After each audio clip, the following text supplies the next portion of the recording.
Investors, welcome back to Next Round Ready. I'm your host, Chris. Today we have Sarah Romanko from Geek Ventures. Sarah, welcome to the show. Thank you. It's great to be here.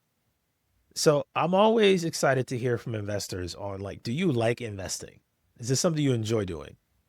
Absolutely. It really is. And I can say that with confidence because I left a stable job with benefits so I could work in VC. Really? What was that transition like? Because that's VC is so risky because there's not it is like consistent income, but it's not like the traditional 9 to 5 job. So that had to be like a real leap. Definitely. So, kind of going back and adding a little more context. So, I've always wanted to work in VC. So, when I was younger, I grew up watching Shark Tank and I was like, I love the idea of backing founders at the earliest stages and being that person that supports them when no one else does. And I never really knew how to break into VC. So, I took some business classes throughout, high school and through university. And I, had some various experiences throughout those years, but it was very difficult for me to actually fully break in. So what the story goes and my journey to where I am now is, after I graduated, I took a full-time stable job in real estate. Really great company, had great benefits, great people I was working with, but I was always very passionate about VC. So while I was working full-time in real estate, I was doing various VC roles on the side. So I was doing some fellowships, working with startups. And, there came a point in my career where I said, I want to take that leap and I want to fully focus on VC. And the funny thing is that I actually said when I hit 4,000 LinkedIn connections. This is an arbitrary number. This means absolutely nothing. I just said when I hit this number, it just feels like a good number. And I don't know why, but I just did. And so when I hit that number, I said, okay, I'm going to just fully give everything to VC. So I left that job. I moved back home with my parents. I had no opportunity. So I just left with complete risk. Like it was crazy. I don't know why. I just felt like I should do it because I was like, I'm young, like I'd rather take the risk now. And, I spent months searching for a job. I was going to events, I was networking. And then I finally landed a role. I landed a role that was a great opportunity. It ended up not working out. I was searching again for a job and then I found Geek Ventures. But really for me, I always had that passion for venture. And it really was crazy. Even my dad, to his credit, was like, hey, I will fully support you, but definitely, it's a big risk. And it was, I felt so much support from him, but also he was being that good parent of, considering what that risk is if you leave this job and you don't have any plan B. But because I had no plan B, I was like, you just have to make it. So I think that's kind of a similar story to founders. It's like, hey, you're taking this risk and the only option you have is to be successful. There is no other option. That's 100% true because there's not like this safety net that you have. And I think there are certain type of people that I talk to that just seem like they're built for something like venture capital because it's not just a skill set that you need. I think it's part of a mindset too of wanting to be in the trenches because it's not like regular business either, where everybody has their role and you do this thing every day. Because that's a little bit easier. With venture, it's like every day there's something new. Like it's so unpredictable. Definitely. Definitely. It's very different. I mean, one day you could be learning about the next robotics company and another day you're being a therapist to your founders. And so it takes such a unique set of skills because you not only have to be really good at talking to people, you have to be somewhat of an extrovert, but you also have to be able to shift and immediately say, okay, well, time to go analyze a pitch deck or, analyze this data room. And so you have to be able to be both an introvert and an extrovert, but be able to make that shift immediately, but then also be able to be in the middle of something. And then someone says, oh, you have this fire you have to put out and you have to go take care of that.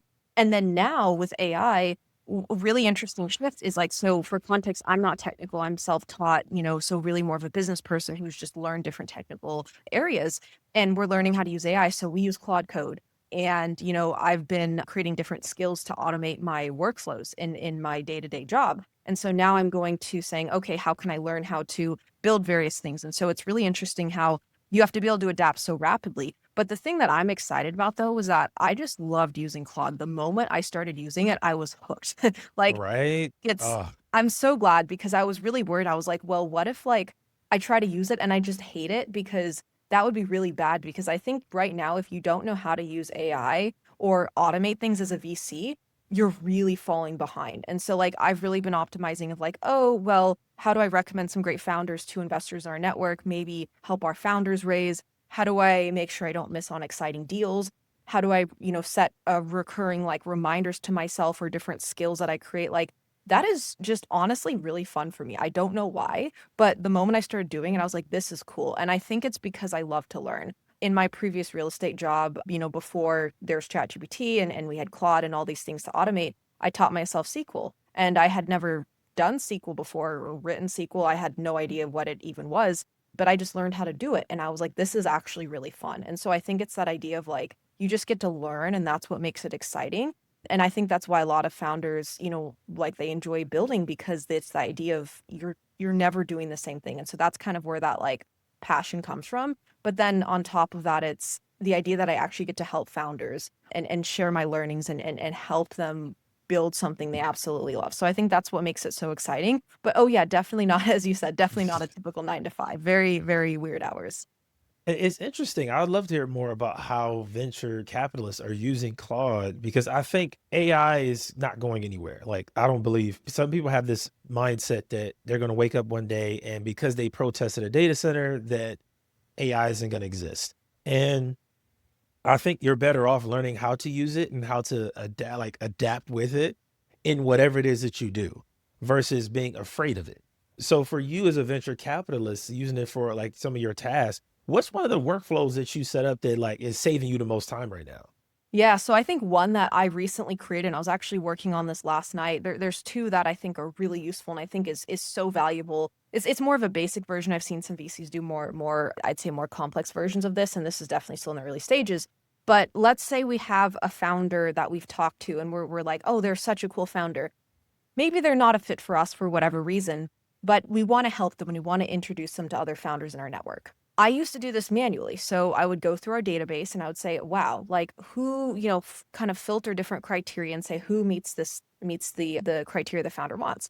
Now I go into Claude and I say, here's a skill that I've created. And just for context, a skill really just means it basically just means something I've built that it's a recurring, I'm trying to figure out how to like explain this. It's basically just a recurring task, but it remembers and it builds on the memory over time. So basically every time you do it, it does the exact same thing and it gets better and you don't Yes. have to repeat that process. And so I go into Claude and I say, I want to find investors in our network for this founder. And it basically just takes all of the information that we have and recommends investors. This is so valuable because I think a great VC, it's not only, and we of course we do this for our portfolio companies too. It's kind of a similar skill, but just slightly different based on who's already invested. But I think it's so valuable because, we invest in such a small number of companies. That's true for any VC. But if you can really provide value to the founders you don't invest in, you're promoting goodwill in the ecosystem. And I think that's really the next level of VC is really helping all these founders. And so that's something that I'm really proud of. And the on the flip side is you meet with the VC and you want to share great founders with them. So I've also created a skill where it will actually recommend founders based on a VC's criteria. And so the cool thing about this is it actually pulls into other skills that I created. So it's taking one skill and then it builds on others. And so I basically, have, a skill that says who's raising or in our pipeline, who of our portfolio companies are raising. And so I've actually now taken those existing skills and then I built a new like not super skill, that's actually not a term, but I built something, like taking what I already created and then creating something new, but building on that. And so it's kind of like, how can we build all of these different tools to make it easier? We're spending less time on the more manual tasks, but we're adding more value.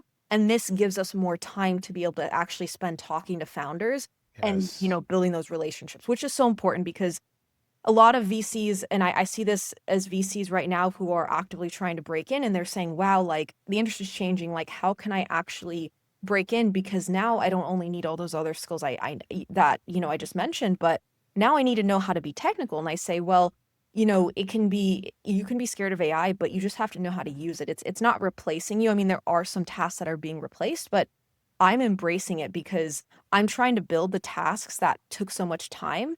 And to be fair, were not my favorite tasks. Like I love to recommend founders, but the act of actually going through the process and like doing all the filters and like, Yeah. researching, it takes a lot of time. And if you can It's a have lot. Claude, and Claude is more accurate.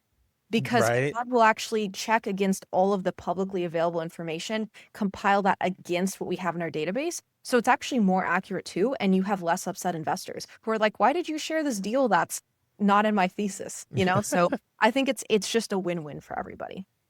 100%. And I love that you're one of the VCs that are using it because I think it even helps in researching the founders, right? Because I tell founders to make content and show themselves online more because if an investor looks you up, they're gonna Google you, they're gonna look at you on LinkedIn. It's better for you to have some content up there, something, so they can see more than just a website. I think it adds more depth to you as a founder. Like before you even pitch, before you talk to them, if they've seen like 5 of your YouTube videos, even if they just skim through, that stands out so much more than just a pitch deck or the email you sent, even through a warm introduction. I think the content just really, really adds value to you as a founder.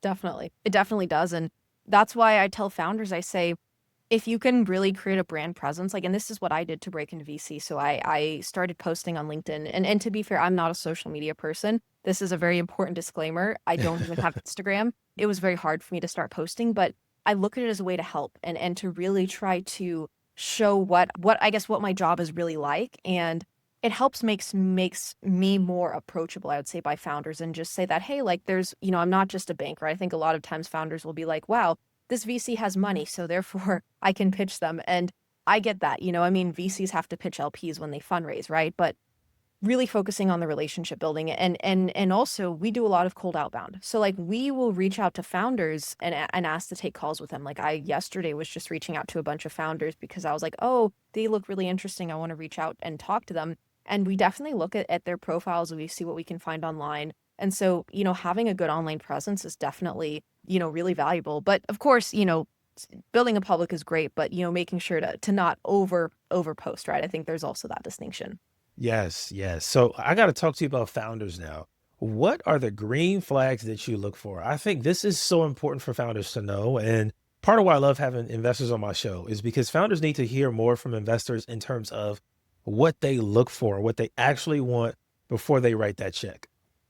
Yeah, absolutely. So I would say, I guess I'll kind of speak to what I notice and then just, maybe more broadly. So things that I've noticed, I think, is that founders say like, oh, well, I only want, and there's actually a lot of debate on this. So by saying this, I'm going to spark a ton of debate and I'm very excited. But oftentimes founders will say, well, I only want to talk to a decision maker. I only want to talk to a partner, someone who's actually writing the check, right? And there's been a lot of debate about this on LinkedIn among founders who have been like, oh, I've never had any success talking to someone who's not a partner. There's been debates among VCs that are not partners. There's been debates among founders. And, I think the important thing that I like to say is that I think it's important that founders treat every person, regardless of title, with respect. I can understand that maybe some founders have been burned in the past if they talk to a non-partner and the deal didn't move forward, or maybe that specific VC who's not a partner maybe didn't understand the company or may have said some things that were maybe disrespectful or they just, didn't do the research. Like I Yeah. totally understand that because when I first started in VC, I definitely had calls that were not the best. And I, may have not done my research. But I think the important thing to understand is that, regardless of someone's title, they can have influence. Like for me, I'm not a partner, but, I sit on the investment committee and I play a key role in making recommendations that ultimately lead to deals that get closed. And that's important for a founder to understand because I have more time to actually push the deal. And so by talking with me first, I get to know the company better. I do that research. And so I think it's important for a founder to realize the influence that someone can have, but also I'm very well connected. And so I can make introductions, like I said, to other VCs, maybe even speaking opportunities, maybe post on LinkedIn. So that's, I think, an important thing is like for a founder to not have an ego and just be very respectful. I Yeah. think another thing is to be very transparent. So if I talk to a founder and they are not sharing all the information, I've heard things being told to me, we won't share this unless you're truly interested. I'm not going to tell you that. Like that is just it really doesn't help us because my job is to push your deal. Like I'm taking a meeting with you because I genuinely am interested. And so when I hear things like that, it really it's hard for the relationship to move forward not only from us, but with the rest of my network. Because, the thing is that as VCs, like we want to find good deals. Like that's like, we're like, I think that's an important thing for founder to understand is to like, our time is so valuable that if we're taking the time to meet with you, we seriously care. Like, we're not just going to take a meeting to take a meeting. So I'd say just sharing information, not don't ask for an NDA. I keep having to say Oh, because that is the worst one. That is the most egregious when founders, and I've seen some where founders will send an NDA even to like see the deck. And it's like, who do you think you are? Like, it's just not that it's serious. just so hard because a founder tells me, well, I'm worried that my idea is going to get stolen. By saying that, it's immediately like we lose interest because we see like thousands of deals and like we are not going to, it goes back to the like one, even if it was a good idea, we want to make money for our firm. So like we're going to invest in you if it's a really good idea. We're not going to try to build it ourselves because we think it's a good idea because of the team, because of the market. Like the chances of that, like I have never heard of that happening because it just doesn't make sense, right? Like I think it becomes where it's like you're a founder, you're building this, you're spending all this time. I understand that, but VC is not going to do that. And then even if they did, and this is what I tell founders, even if they did, that VC would be blacklisted. No one would ever do Yes. business with them. Like it would just be like so like it would make no sense. And so I get asked this question a lot on like on panels where they'll be like, what if a VC steals my idea or what if they share the information? And I'm like, maybe some VCs do that, but eventually they're just gonna fail. Like I'll just put that bluntly. Like Yeah. we all know each other. I mean, like it's such a small ecosystem that like who we share deals with, like people do reference checks. Like it's pretty easy. Like for me, I'm very proud of like, and I know what people say about me too. Like like I know how people view me, and that's the important thing is like I care about reputation so much, and I would never purposely like do anything to harm a founder at all. Like I'll be honest, but I'm not gonna to like share information. So that's I think a big thing. And then I guess another thing too is just really doing your research on the VC you're talking to. I think like a big thing is founders are not one thing I see among other firms is founders will just be like, and among us too, is founders will be like, oh, I'm gonna just blindly reach out to every VC. I get Yes. sent real estate investments. And yes, I worked in real estate to be very clear, but like they're asking me to invest in properties. Like that's not even VC. That's like not that's a like completely different, investing strategy. So just I'd say just doing your research is a really big thing. And I always say how basic these sounds, and people are like, "Oh, well, that's basic. Why are you giving basic advice?" And I'm like, "Well, if people didn't do it, I wouldn't have to say it." Right. And specifically with the research, it's one issue that I run to with founders all the time where they get those databases, those lists off of LinkedIn. And now you have a bunch of VCs and angel investors, and you have their names and emails. So now you can go to AI and say, hey, give me an email so I can reach out to all these investors. And then you just copy and paste it. That's not going to make you stand out. Like, and then I think now the smarter people can tell that you just copy and pasted this message to 100 people. Like it's very Yeah. clear. It's very, very clear.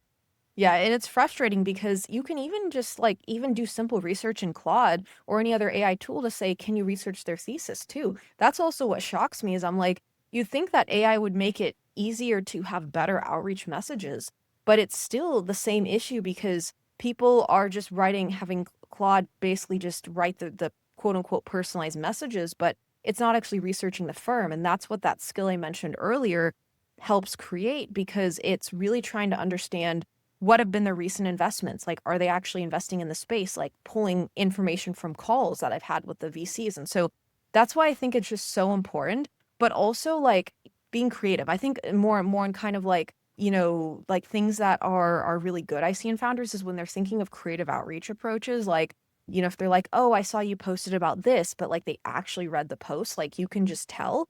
I really respect that because like I respond to like we do respond to cold inbound. Of course, we have a huge backlog, but like we will respond if a founder sends me a DM on LinkedIn. Like it takes me a while to respond, but I do respond. And I think it's like if you're like just knowing that like doing your research or trying to find a creative way, VCs will notice and they really respect that. And not all VCs look at cold inbound, but we do.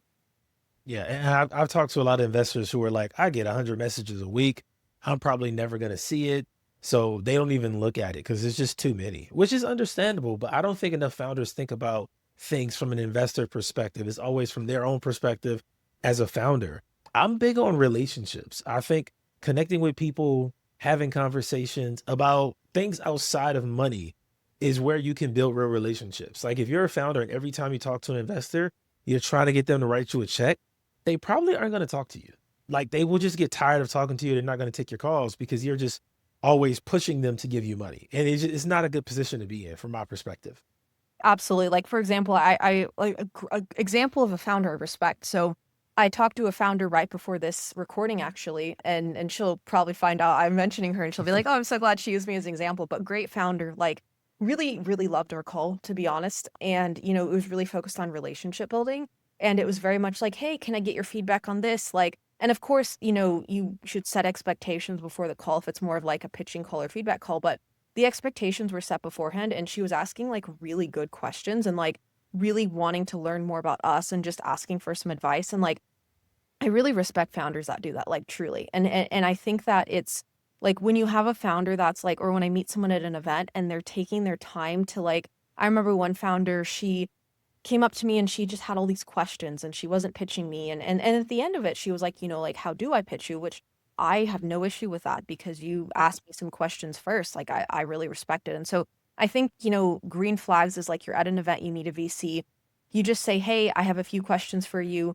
I don't wanna pitch you. I might raise in the future, but I just wanna learn more about how you invest." Like, I love Yes. that. Like, we just are like, "Wow." Or I even do this when I meet VCs at events because, like, if you're a VC meeting a VC, like, I will go up and be like, "Hey, like, I'm not a founder, I'm a VC. I wanna share deals, like, let's talk." Like, I even do this to other VCs because I attend events with a lot of VCs and founders too, and so it kind of helps, like, you let your guard down a little bit because you don't have to Yes. feel like you like, and this happened, I think, a long time ago. I remember it was when I met, like, it was like a future boss I ended up meeting, and I remember I was talking to her, and I think she thought I was a founder or something, but it was really nice to be like, "Hey, like, I'm not a founder. I'm just wanting to learn," and that just really helps because from the one thing I think I also want founders to understand is that, like, and I say this having worked with so many founders, is, like, when we don't respond to an email or we don't take a call, like, it's never a personal thing, like, as of this recording, I'm still catching up from